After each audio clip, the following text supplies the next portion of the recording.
Hello juniors, ஒரு குற்ற வழக்கில் முழுமையாக ட்ரையல் முடிக்கப்பட்டு கன்விக்ஷன் கொடுத்த பிறகு ஸ்டேட் கவர்மெண்ட்டோ அல்லது சென்ட்ரல் கவர்மெண்ட்டோ அப்பீல் போவதற்கு வாய்ப்புகள் உள்ளதா? கண்டிப்பாக உள்ளது.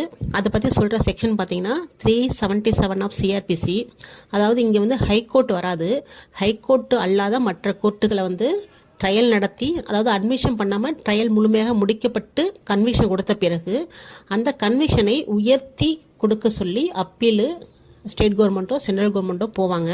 அதை வந்து சப்செக்ஷன் வந்து 4 இருக்குது இந்த செக்ஷனில். சப்செக்ஷன் 1 என்னன்னு பார்த்தீங்கன்னா, அந்த மாதிரி கொடுக்கும் பட்சத்தில் ஒரு ஸ்டேட் கவர்மெண்ட் வந்து பிபிக்கு வந்து டைரக்ஷன் கொடுக்கலாம். என்ன டைரக்ஷன் கொடுக்கலாம்னா, இது போல் அந்த தண்டனையை உயர்த்தி கேட்டு குறைச்ச தண்டனை தான் கொடுத்துருக்காங்க, அதிகமாக கொடுக்க சொல்லி அப்பீல் போகலாம். அந்த மாதிரி போகும்போது எந்த கோர்ட்டுக்கு போகணும்னு கேட்டிங்கன்னா, மேஜிஸ்ட்ரேட் கோர்ட்டில் வந்து அந்த கன்விக்ஷன் கொடுத்தா நம்ம கோர்ட் ஆஃப் செஷனுக்கு அப்பீல் ஃபைல் பண்ணணும். அதே அந்த மேஜிஸ்ட்ரேட் கோர்ட் அல்லாத மற்ற எந்த கோர்ட்லேயும் கன்விக்ஷன் கொடுத்துருந்தா ஹை கோர்ட்டுக்கு தான் அப்பீல் போகணும். இதுதான் subsection 1 in respect of state government.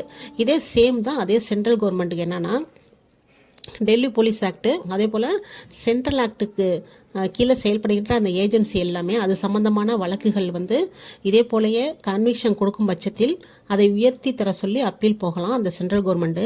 அப்போ அந்த சென்ட்ரல் கவர்மெண்ட் வந்து அந்த பிபிக்கு வந்து டைரக்ஷன் கொடுக்கும். அப்போ எங்கே அப்பீல் போனாங்கன்னா, அது ஏற்கனவே நம்ம ஸ்டேட் கவர்மெண்ட்டில் பார்த்த மாதிரி சேம் தான். மேஜிஸ்ட்ரேட் கோர்ட்டில் வந்து சென்டென்ஸ் பாஸ் பண்ணியிருந்தாங்கன்னா நீங்கள் நேராக கோர்ட் ஆஃப் செஷனுக்கு தான் போகணும். அதே மேஜிஸ்ட்ரேட் கோர்ட் அல்லாத மற்ற எந்த கோர்ட்லையும் கொடுத்த சென்டென்ஸ்க்கு எதிர்த்து நீங்கள் எங்கே போகணும்னா ஹைகோர்ட்டுக்கு தான் போகணும். இதுதான் சப்செக்ஷன் 2. ஃபஸ்ட்டு வந்து state government, second central government.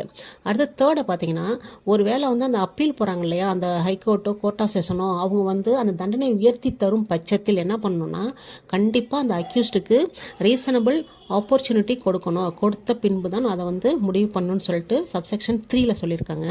அடுத்து 4ங்கிறது எப்படின்னா, ரேப் ரிலேட்டட் அஃபென்ஸ் இருக்கு இல்லையா, 376 வரிசையாக உள்ள அந்த அஃபென்ஸ் சம்பந்தமாக ஒரு அப்பீல் போகும் பட்சத்தில் அந்த ஹைகோர்ட்டோ கோர்ட் ஆஃப் செஷனோ என்ன பண்ணணும்னா, அந்த அப்பீல் ஃபைல் பண்ண டேட்லேருந்து 6 மந்த்ஸ்க்குள்ளே அந்த அப்பீலை முடிச்சிருக்கணும் அப்படின்னு சொல்லிட்டு அந்த கால அளவை நிர்ணயம் பண்ணியிருக்காங்க.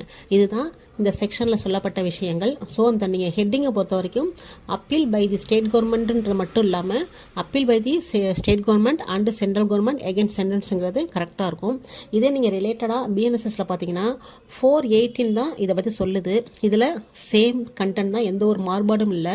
ஆனால் சப்செக்ஷன் 2ல் பொறுத்த வரைக்கும் என்னென்னா, அந்த டெல்லி போலீஸ் ஆக்டை மட்டும் அப்படியே எடுத்துட்டாங்க. மற்றபடி சேம், எந்த கன்ஃபியூஸும் கிடையாது. சரிங்களா? தேங்க்யூ.